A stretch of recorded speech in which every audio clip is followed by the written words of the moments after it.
Assalamualaikum warahmatullahi wabarakatuh. Halo teman-teman, perkenalkan nama saya Arinda Nuraziza Fatinah. Saya mahasiswi Universitas 17 Agustus 1945 Samarinda. Di sini saya akan menjelaskan tentang kode etik prinsip C integritas atau integrity.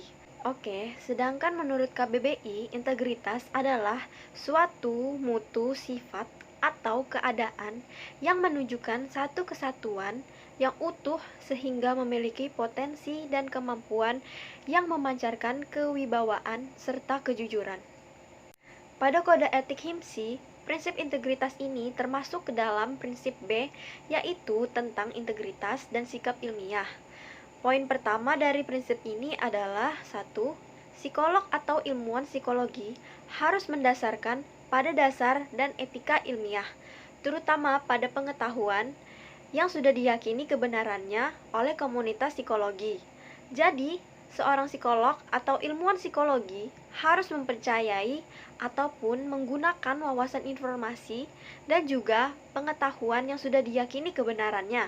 Oke, contoh kasus pelanggaran dari poin pertama ini adalah seorang psikolog memberikan diagnosa sembarangan kepada kliennya.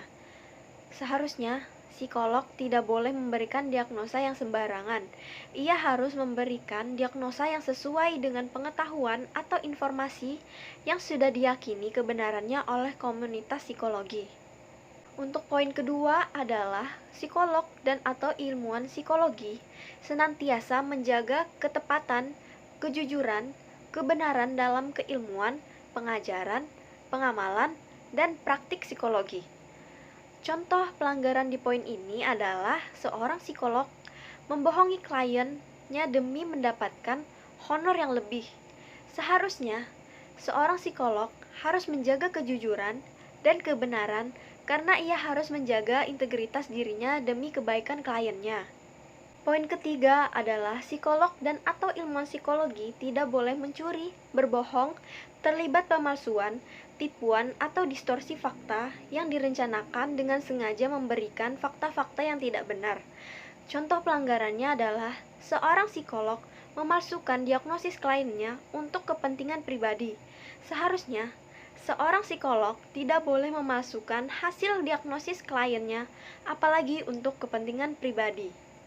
Oke, selanjutnya yaitu poin keempat adalah psikolog dan atau ilmuwan psikologi berupaya untuk menepati janji tetapi dapat mengambil keputusan tidak mengungkapkan fakta secara utuh atau lengkap hanya dalam situasi di mana tidak diungkapkannya fakta secara etis.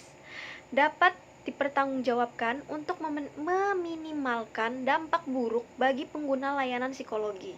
Oke, contoh pelanggarannya ini adalah seorang psikolog menyebarluaskan masalah kliennya dengan secara utuh kepada orang lain, sehingga membuat kliennya ini semakin tertekan. Seharusnya, sebagai seorang psikolog, ia mengerti tahapan-tahapan penyampaian masalah yang dialami kliennya.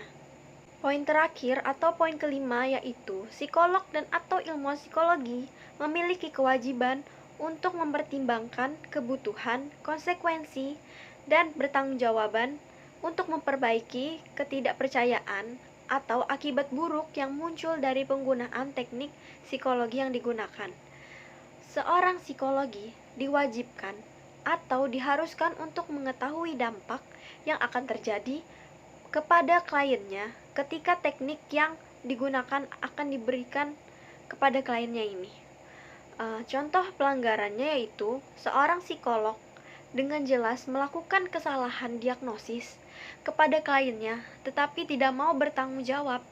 Seharusnya seorang psikolog berani bertanggung jawab atas kesalahannya tersebut, apalagi ia sudah tahu dari awal bahwa melakukan kesalahan diagnosis terhadap kliennya. Oke, jadi itu saja yang dapat saya jelaskan dari materi dan contoh pelanggaran kode etik prinsip C integritas ini. Semoga bermanfaat. Mohon maaf apabila ada kekurangannya. Terima kasih. Assalamualaikum warahmatullahi wabarakatuh. Bye-bye.